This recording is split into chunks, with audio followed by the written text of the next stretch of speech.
Мен айттууга туура келип атат. Мына кече биздин парламенттин комитетинде мамлекеттик гимн боюнча маселе каралып, маселе артка жылдырылды, кайтарылды. Анткени биз мына ошол комитеттин мүчөлөрү менен бирге ал гимндин текстин дагы, музыкасын да уктук, көрдүк, окудук, бирок тилекке каршы биз ойлогондой татыктуу гимн жазылган эмес. Андыктан биз ошондой чечим кабыл алдык. Комитеттин эле кароосунда буну артка кайтаруу боюнча.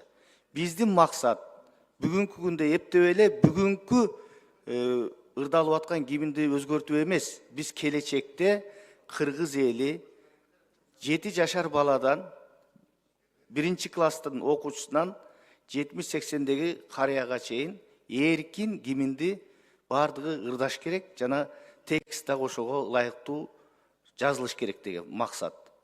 Анан мен мына гимн жаза турган, кийинки конкурска катыша тургандарга айтып коет элем. Мына бардыгы марш түрүндө жазылганда, бул маршты бардыгы ырдай албайт. Ошон үчүн эркин болуш керек. Жанагы кыргыз жерине окшогон, мекенин мейкинге окшогон мындай эркин жазылыш керек. Музыкасы дагы. Биз баягы советтик түзүлүштөгү марш стилинен кетишибиз керек. Мына ошондо өзүңөрдү убара кылбай ушундай эркин жазсаңыздар, биздин бардык жарандарыбыз жеке эле бир мамлекеттик же саясий иш-чараларда эмес, ар кандай мааракелерде, тойлордо да ырдай тургандай гимн болуш керек. Биз максатыбыз ошол. Ошондуктан биз аны четке кактык. Сөзсүз конкурс уланат. Бардык Кыргызстандын жарандары катышууга толук акысы бар. Анын үчүн атайын байгелерди да урматтуу президентибиз менен биргелешип чечип койгонбуз. Экинчиси, мына тейлөө кызматтары боюнча сөздөр аябай көп, элде нааразычылыктар көп. Мына айрыкча Алмаз Акунжанович, ушу министрлер кабинетине чоң мындай сын пикирлер айтылып атат. Кафе, ресторандарда тейлөөгө байланышкан бая пайыздарды алып, тейлөө бекер деген менен дароо ошол кафе, ресторандардын кожоюндары тамак аштын баасына ошону кошуп койду дейт. Ага акылдын деле кереги жок да.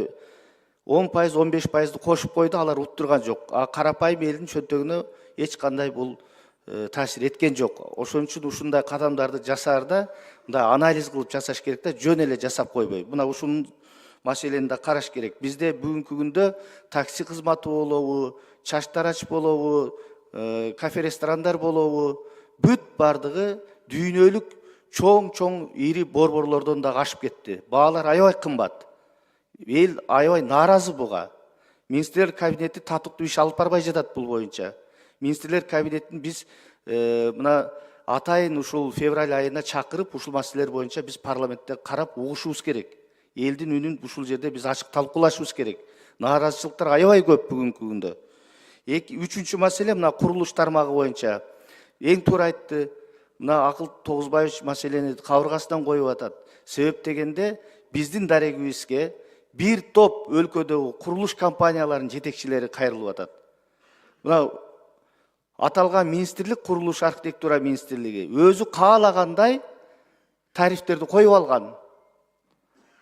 Бул адатта тарифтер эң кур дегенде министрлер кабинети, жогорку кеңеш тарабынан да каралыш керек да. Ошонун негизинде үйлөрдүн чарчы метрлери кымбаттап, элдин сатып алуусуна чоң түйшүк жаратып атат булчу.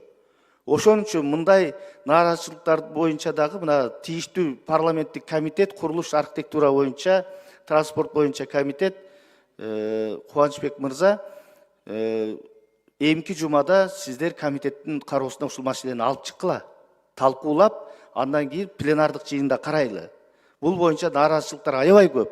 Ретке келтиришибиз керек. Ошон үчүн урматтуу депутаттар, бул жерде парламент ушундай маселелерди элдин көйгөйүн ачык талкуулай турган бийик трибуна. Биз ошол укугубузду туура пайдаланышыбыз керек.